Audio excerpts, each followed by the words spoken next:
வாழ்க்கை கதை 53வது நாள்ல நான் தான் அவங்க அர்ணவு. இன்னைக்கு பாதி வீடியோவை அப்படியே ஸ்கிப் பண்ணியாச்சு. மீதி நாள் வீடியோவை பார்ப்போம். ரொம்ப பசிக்குதுன்னு காஃபி சாஸ்திரால குட்டி சமோசாவும் பன் பட்டர் ஜாமும் சாப்பிட வந்தேன். இந்த பன் பட்டர் ஜாம் எப்படி இருக்குன்னு சொல்ல போனா சொல்ல வார்த்தையில அப்படி இருந்தது. இந்த பன் பட்டர் ஜாம சாப்பிட்டு அடுத்து நம்ம எங்க போறோம்னா ஒரு ஆடிஷனா போறோம். எங்கன்னா அதுக்கு முன்னாடி சரியான மழைங்க. அதுக்கப்புறம் பாத்தீங்கன்னா ஸ்டோன் பெஞ்ச் ஆடிஷனுக்கு போனோம். திடீர்னு அங்க பார்த்தா என்னோட நோபிட்டா முக்க மாமா அங்கதான் உட்காந்துக்கிட்டு இருந்தான். அவனுக்கு ஒரு வணக்கத்தை சொல்லிட்டு ஆடிஷன் போய் அட்டன் பண்ணேன். ஆடிஷன் இன்னைக்கு நல்லா போச்சான்னு கேட்டீங்கன்னா என்னோட பெஸ்ட் கொடுக்கல, ஆனா ஆடிஷன் நல்லா போச்சு. அதுக்கப்புறம் ரெண்டாவதா ஒரு ஆடிஷன் போனேன். அங்க பார்த்தா ஆடிஷன் எடுக்காம போட்டோஸ் மட்டும் வாங்கிட்டாங்க. கேட்டா சின்ன பசங்களை மட்டும் தான் எடுக்கிறேன்னாங்க. நான் சொன்னேன் அப்பு கமல் பாரு நான் முட்டி போட்டு கூட நடிப்பேன் சார்னு, தயவு செஞ்சு வெளியே போடான்ட்டாங்க. அப்புறம் அங்க இருந்து என்னோட ஃபேவரட் ஷாப்பான இந்த அண்ணன் கடைக்கு வந்தேன். ரொம்ப நாளாவே நம்ம அண்ணன் ஷாப்பு க்ளோஸ்ல இருந்தது. ஏன்னா முன்னாடி கொஞ்சம் ஏதோ ட்ரைனேஜ் எல்லாம் போறதுனால க்ளோஸ் பண்ணி வச்சிருந்தாராம். அதனால இப்போ கடையை போட ஆரம்பிச்சுட்டாரு.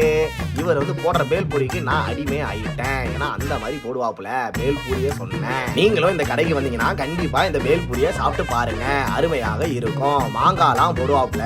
சரி விடுங்க, அடுத்தது நம்ம இப்ப நார்மலா பேசலாம். ஓகேங்க, இப்போ பாத்தீங்கன்னா இந்த கடையெல்லாம் சாப்பிட்டு முடிச்சாச்சு. அப்படியேங்கிறது ஜூட்டும் விட்டு ஸ்ட்ரெயிட்டா நம்ம ரிகர்சல் வந்துட்டோங்க. ரிகர்சல் யாரு கூட? நம்ம ராஜா கூட தான். நாளைக்கு புதிய யுகம்ல ஸ்ட்ரெயிட்டா ரிகர்சல் பண்ணி காட்டணும். அதனால நீங்க கொஞ்சம் ஸ்கிரிப்ட் டிஸ்கஸ் பண்ண வந்தோம். அதுக்கு முன்னாடி ஒரு ஆடிஷனுக்கு டான்ஸ் வீடியோ அனுப்ப சொன்னாங்க. அதையும் கொஞ்சம் ஆடி கொடுத்து முடிச்சுட்டு ஸ்ட்ரெயிட்டா இங்க ஜூட் விட்டாச்சு. எங்கன்னா வீட்டுக்கு தான். வீட்டுக்கு போனா என்னோட கசின் சிஸ்டர்ஸ் 2 பேர் இருக்காளுங்க. பார்க்க தான் 2 பேரு, விட்டா ஊரே 2 பேர் வித்துருவாளுங்க. அந்த அளவுக்கு பேசுவாங்க. இவங்க கூட கொஞ்ச நேரம் கதை பேசிட்டு உட்காந்துட்டு அதுக்கப்புறம் கூந்தல் செக் பண்ணுவாங்க.